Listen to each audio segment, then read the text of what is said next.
We wouldn't recommend grassroots remediation for radioactive site though.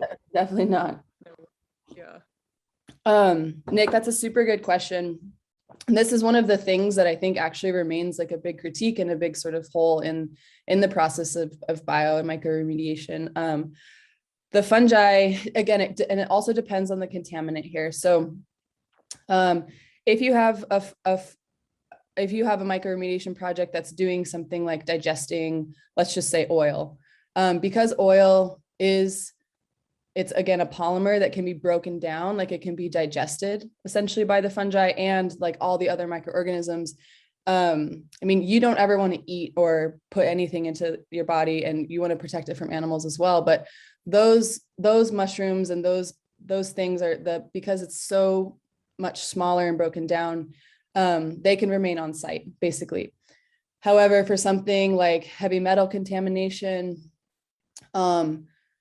for anything that is something that isn't actually, it's just bound into the tissue of the plant or the mushroom, for example, that actually needs to be taken off site and treated as hazardous waste.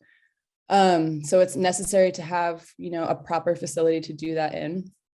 And lastly, by Los Alamos National Labs, and we were working with a mycologist named Peter McCoy, who's showing us research that there are actual methodologies specifically for contamination in water, where you can make mycelium beads, so to speak, like little small beads, put that in the water and it will bind with a contaminant.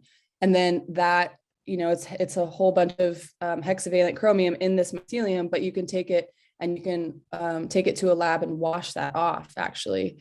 And so it's caught and it's all done in a lab and then you can reuse the mycelium. So that's like a pretty interesting case, but there's some other companies that are doing research about essentially like recycling it for example, heavy metals.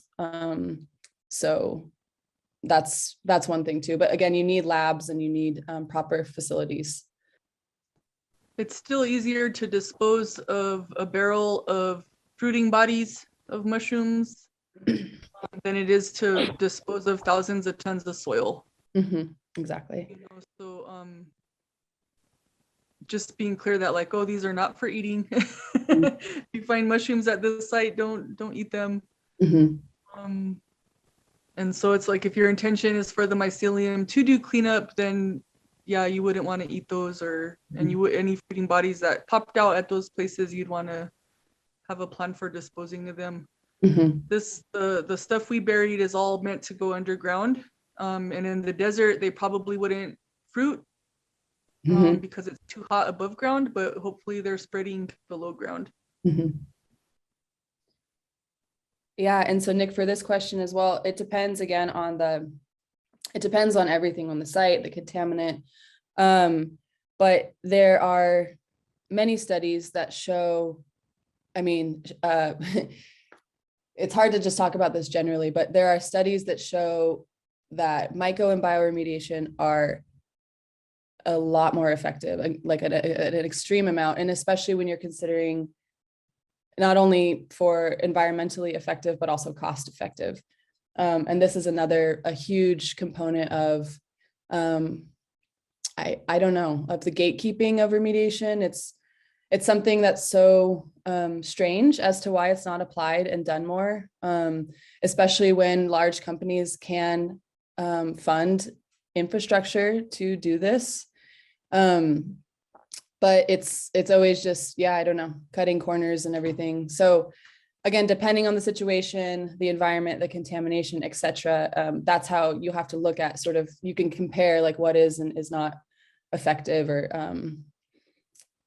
how much more effective it is. But yeah, certain situations, there's no question as to how much more effective it is.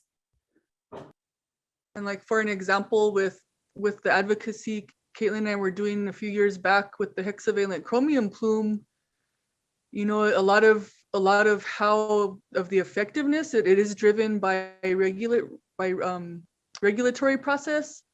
And so if the state standards for hexavalent chromium in groundwater is 50 parts per million, that's all they're going to clean it up to, you know. And so even though using the mycelium beads could clean it up to 0 parts per billion, and the state isn't requiring them to do it that much, then they're going to do the bare minimum, you know, of the required cleanup. And so even though, and that's so much of the advocacy in indigenous communities, is that our lifeways as being land-based peoples and having potentially multiple pathways of toxins into our bodies, because of the ways we're land-based, that's not considered in those regulatory processes. That's part of the environmental and scientific racism.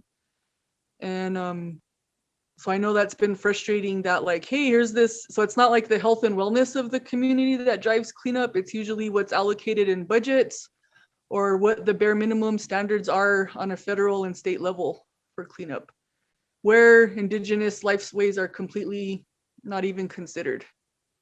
So there's a lot of those kind of racist policies at work when it comes to effectiveness or more effective ways of doing things are put into practice on a larger scale.